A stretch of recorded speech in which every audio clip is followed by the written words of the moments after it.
আসসালামু আলাইকুম ওয়া রাহমাতুল্লাহি ওয়া বারাকাতুহু।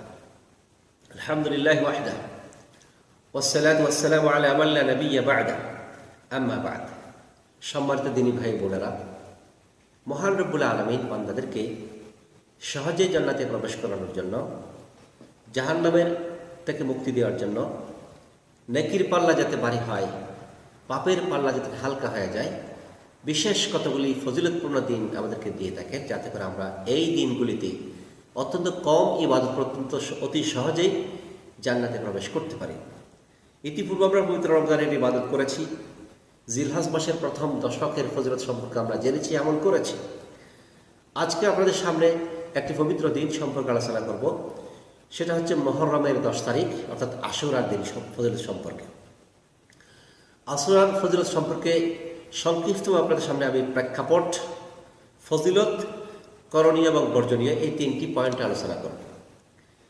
আশুরার প্রেক্ষাপট সম্পর্কে যেটা আমরা জানি সেটা হচ্ছে রাসূলুল্লাহ সাল্লাল্লাহু আলাইহি ওয়াসাল্লাম যখনই মক্কা থেকে মদিনায় হিজরত করে আসলেন, তখন ইহুদিদেরকে দেখলেন তিনি রোজা রাখতেছেন। জিজ্ঞেস করলেন, মা হাদা, তোমরা এই দিন কেন রোজা রাখো, রহস্যটা কি? কাল হাদা ইয়াউমুন সালিহুন নাজ্জাল্লাহু বনি ইসরাঈলা মিন আদুওয়িহিম। তারা বলল, এটা আমাদের জন্য পবিত্র দিন। বনি ইসরাঈলদেরকে তাদের শত্রু ফেরাউনের থেকে আল্লাহ পাক হেফাজত করেছেন, সুতরাং সেই জন্য সেদিন মুসা আলাইহিস সালাম রোজা রেখেছিলেন, আমরা রোজা রাখি। রাসূলুল্লাহ সাল্লাল্লাহু আলাইহি ওয়াসাল্লাম বলেন, নাহনু আহাক্কু বিমূসা মিনকুম, আমরা তোমাদের থেকেও বেশি মুসার প্রতি হকদার, মুসার প্রতি মুহাব্বত ভালোবাসা আমাদের অনেক বেশি। এরই পরিপ্রেক্ষিতে রাসূলুল্লাহ সাল্লাল্লাহু আলাইহি ওয়াসাল্লাম নিজে রোজা রেখেছেন এবং সাহাবায়ে কেরামদেরকে রোজা রাখার নির্দেশ দিয়ে থাকেন। আমাদের দেশে, বিশেষ করে ভারত, বাংলাদেশ, পাকিস্তান সহ বিভিন্ন দেশে একটি মিথ্যা কথা প্রচারিত আছে যে কারবালারকে কেন্দ্র করে, হোসাইন রাদিয়াল্লাহু তাআলা আনহুকে শহীদ হওয়াকে কেন্দ্র করে আশুরার তাৎপর্য এবং রোজার কথাও আছে। অথচ কারবালার ঘটনা ঘটেছে 61 হিজরির 10ই মুহররম। রাসূলুল্লাহ সাল্লাল্লাহু আলাইহি ওয়াসাল্লাম ইন্তেকালের 50 বছর পরে এই ঘটনা সংঘটিত হয়েছে, অত্যন্ত হৃদয় বিদারক ঘটনা। কিন্তু এর সাথে আশুরার কোনো সম্পর্ক নেই। হ্যাঁ, অত্যন্ত এই দিনই ঘটনা ঘটেছে বিদায় একটা মানুষ বলা যায়, কিন্তু এটার সাথে রাসূলুল্লাহ সাল্লাল্লাহু আলাইহি ওয়াসাল্লামের ফজিলতের কোনো সম্পর্ক নেই, বরং এটা মদিনায় আসার পর রাসূলুল্লাহ সাল্লাল্লাহু আলাইহি ওয়াসাল্লাম রোজা রেখেছেন। যেভাবে মুসা আলাইহিস সালাম যখন ফেরাউনের অত্যাচার অভিযান থেকে নির্যাতন থেকে মুক্তি পাওয়ার জন্য পালিয়ে যাচ্ছিলেন, তখন ফেরাউন তার পিছনে চলে যাচ্ছিল, তাকে ধাওয়া করছিল। সামনে বিশাল লোহিত সাগর, সেখানে যখন সাগর আসলে আল্লাহ পাক মুসা আলাইহিস সালামকে বললেন, তুমি সাগরের লাঠি দিয়ে আঘাত করো, সাথে সেখানে রাস্তা হয়ে গেল। মুসা আলাইহিস সে রাস্তা পার হয়ে গেলেন। ফেরাউন সাথে সাথে তাদের পিছনে চলল। ফেরাউন সেখানে ডুবে মরল, সলিল সমাধি হয়ে গেল। এরই পরিপ্রেক্ষিতে আমরা জানি যে মুসা আলাইহিস রোজা রেখেছেন এবং রাসূলুল্লাহ সাল্লাল্লাহু আলাইহি ওয়াসাল্লাম মুসার অনুসরণ করতে গিয়ে তিনি বললেন, আমি রোজা রাখব। রমজানের রোজা ফরজ হওয়ার আগ পর্যন্ত সাহাবায়ে কেরাম এটাকে ফরজ হিসেবে রোজা রাখতেন, বাধ্যতামূলক রাখতেন, এমনকি শিশুদেরকেও এই রোজা রাখার জন্য উৎসাহিত করতেন, উদ্বুদ্ধ করতেন। এত বেশি গুরুত্বপূর্ণ যে রাসূলুল্লাহ সাল্লাল্লাহু আলাইহি ওয়াসাল্লাম বলেন, আফযালুস সিয়ামি বা'দা রমাদান সিয়ামু শাহরুল্লাহিল মুহররম। রমজানের পরে সবচেয়ে ফজিলতপূর্ণ রোজা হচ্ছে মুহররম মাসের রোজা।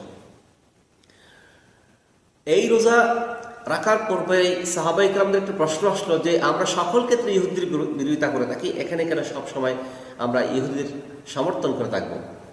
তখন রাসূলুল্লাহ সাল্লাল্লাহু আলাইহি ওয়াসাল্লাম বলেন, ফা ইন কান আমুল মুকবিল, যদি আগামী বছর হয়, লা আসুমান্না তাসি, তাহলে আমি 9 তারিখ রোজা রাখব। তাহলে এই হাদিসের পরিপ্রেক্ষিতে 2টি রোজা রাখার সুন্নাত প্রমাণিত হয়ে যায়। এই রোজার ফজিলত সম্পর্কে আসছে যে রাসূলুল্লাহ সাল্লাল্লাহু আলাইহি ওয়াসাল্লাম বলেছেন, সিয়ামু আশুরা আহতাসিবু আলাল্লাহি আইয়াকাফিরা সানাতাল্লাতী ক্বাবলাহু। আশুরার রোজা এটা 1 বছরের গুনাহের কাফফারা হয়ে যায়। সুবহানাল্লাহ, একটি রোজা রেখেছেন, বিগত 1টি বছরের গুনাহ আপনার জন্য মাফ হয়ে যাবে একটি রোজার কারণে। এই জন্য এই রোজা রাখা আমাদের জন্য খুবই গুরুত্বপূর্ণ কাজ। রোজা রাখবো কিভাবে? এইভাবে 3টি পদ্ধতির আছে। যেহেতু রাসূলুল্লাহ সাল্লাল্লাহু আলাইহি ওয়াসাল্লাম বলেছেন যে 9 তারিখে রোজা রাখবো, সেজন্য উলামায়ে কেরাম বলেছেন 9 তারিখ 10 তারিখ রোজা রাখা।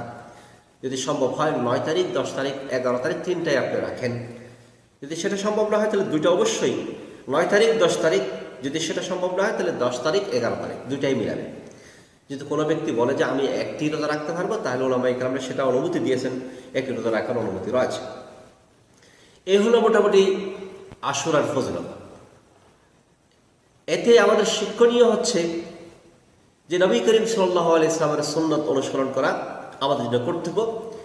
এবং দ্বিতীয় শিক্ষণীয় বিষয় হচ্ছে ইহুদিদের বিরোধিতা করতে গিয়ে আমরা দুটো রোজা রাখবো।